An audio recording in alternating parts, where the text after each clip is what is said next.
ஒரு ஏரியால சாதாரணமா ரவுடித்தனம் பண்ணி சுத்திட்டு இருக்கிற பாஷா பட ஆனந்தராஜ் மாரி ஒரு வில்லன் எப்படி ஆண்டனி மாரி மாறணும் அப்படின்னா ஒரே ஒரு டிஃபரன்ஸ் தான். கோட் சூட்லாம் கிடையாது.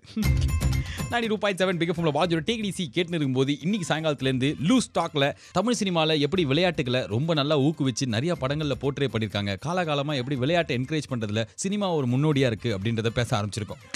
என்ன இது நீயான நம்பர் இருக்கேன்றீங்களா? இல்லை சொல்கிறேன். என்ன தெரியுமா, ஃபஸ்ட்டு வந்து வில்லன் விளையாட்டுகள் ஆரம்பித்தோம். வில்லனாக இருக்கிறவங்க எப்படி ஏரியா தாதாலேருந்து பெரிய டான் ஆகணும்னா கண்டிப்பாக அவன் பேரை வந்து சுருக்கி JKRKSKன்னு வச்சுக்கிட்டு அவன் விளையாட கற்றுக்கக்கூடிய ஃபஸ்ட்டு விளையாட்டு வந்து பில்லியட்ஸ். எந்த பெரிய சதி திட்டமாக இருந்தாலும் அந்த பில்லியட்ஸ் டேபிளில் தான் போடணும். அதில் பாலெல்லாம் போடக்கூடாது. சும்மா வந்து டொயின் அந்த குச்சி வச்சு அந்த பாலை வச்சு நினைக்கணும். கடைசியில் பிளான் போட்டாங்க அப்படிங்கிறது சிம்பாலிக்காக ஒரு பால் வந்து குழிக்குள்ளே போய் உழுது வச்சு காமிப்பாங்க. இது ஃபஸ்ட்டு வில்லன் விளையாட்டு தான். ரெண்டாவது எல்லா வில்லனுமே ரொம்ப ரொம்ப ப்ரொஃபஷனலாக இருக்கிற இன்னொரு விளையாட்டு வந்து ஸ்விம்மிங்.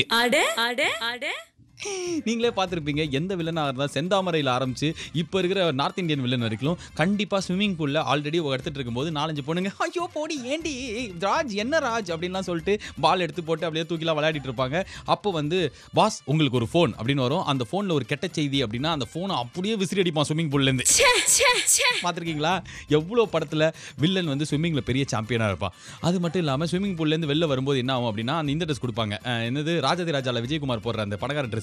அந்த ட்ரெஸ்ஸை போட்டு அப்படியே வெளில எழுது வந்து இம்பார்ட்டன்ட் மீட்டிங் டாக்குமெண்ட்ஸ்லாம் வெயிட்டிங் அப்படின்னு அசிஸ்டன்ட் சொன்னோன்னே அப்படியே வந்து கூலிங் கிளாஸை போட்டு நடந்து வருவான். என் ஞாபகம் இருக்கா? ஆனால் எனக்கு என்ன செம்ம ஆச்சரியம்னா இந்த வில்லன் வந்து தண்ட மாதிரி போட்டிக்கு ஒத்த சண்டைக்கெல்லாம் கூப்பிடுறதுக்கு பதிலாக என் கூட பில்லியட்ஸ் விளையாடு, அதில் நீ ஜெயிச்சேன்னு வச்சுக்கோ, நீ வின்னு அப்படின்னு சொல்லிட்டு அந்த மாதிரி போட்டி வச்சுருந்தா கண்டிப்பாக வில்லன் தான் ஜெயிச்சிருப்பான். நீ கேட்டுக்கிறது தமிழ் சினிமாவில் விளையாட்டுகள் ஸ்பெஷல் தொடரட்டன் டுண்டபட்டன் டண்டபட்டன் டாக்குன் டாக்குன் டாய்.